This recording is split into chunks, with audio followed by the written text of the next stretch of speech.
Assalamualaikum warahmatullahi wabarakatuh. Kali ini kita akan membahas tentang teori dan konsep dasar keuangan Islam. Saya Rizky Afrilestianti dengan NIM 0503231017. Sebelumnya, apakah kalian tahu apa itu uang? Yap, uang adalah alat tukar untuk melakukan pembayaran atas pembelian barang atau jasa.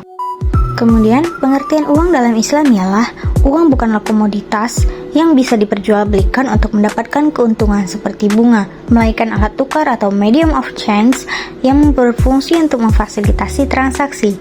Uang bukan alat untuk menciptakan kekayaan secara mandiri. Uang tidak boleh menghasilkan keuntungan dari dirinya sendiri atau riba.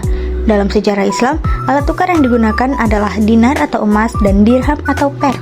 Kemudian ada fungsi uang dalam Islam. Yang pertama sebagai alat tukar atau medium of exchange, digunakan untuk mempermudah pertukaran barang dan jasa. Yang kedua sebagai satuan hitung atau unit of account, menentukan nilai barang atau jasa dalam bentuk harga.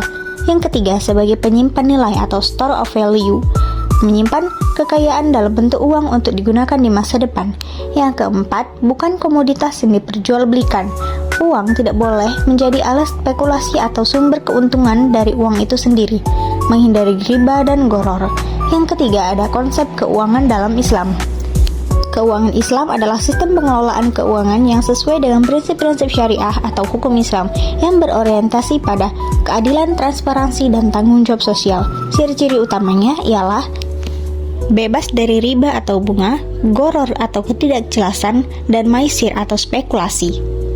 Yang kedua, mengedepankan keadilan dan transparansi seperti zakat, infak, sedekah, dan wakaf. Keuangan Islam mendukung distribusi kekayaan yang adil melalui instrumen sosial ini agar tidak terpusat kepada orang kaya saja. Kemudian yang ketiga ada bagi hasil atau profit and loss sharing. Dalam kontrak seperti mudharabah atau kemitraan modal dan musyarakah atau kerjasama modal dan tenaga, resiko dan keuntungan dibagi secara adil. Yang keempat, ada aset real sebagai dasar transaksi. Setiap transaksi keuangan harus didukung oleh aset nyata atau real economy, bukan spekulasi. Next, dasar keuangan Islam. Dasar hukum dan etika keuangan Islam berasal dari sumber-sumber yaitu yang pertama Al-Quran. Misalnya, larangan riba tercantum dalam Quran Surah Al-Baqarah ayat 275 sampai 279. Yang kedua, hadis Nabi Muhammad SAW menekankan pentingnya keadilan, larangan penipuan, dan anjuran untuk berbagi rezeki. Yang ketiga ada ijma atau kesepakatan ulama. Kesepakatan ulama tentang hukum keuangan modern dan sesuai syariah. Yang kelima ada qiyas atau analogi hukum, digunakan untuk menjawab tantangan ekonomi modern dengan analogi pada praktek keuangan masa lalu.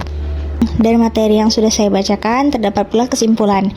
Kesimpulannya, keuangan Islam mengatur transaksi berdasarkan syariah dengan prinsip keadilan, etika, dan tanggung jawab sosial. Uang harus digunakan sebagai alat, bukan tujuan. Dalam pandangan Islam, uang adalah alat, bukan tujuan.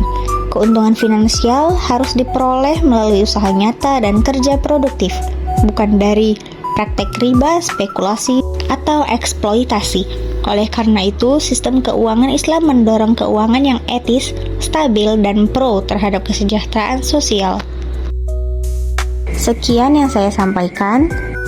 Wassalamualaikum warahmatullahi wabarakatuh.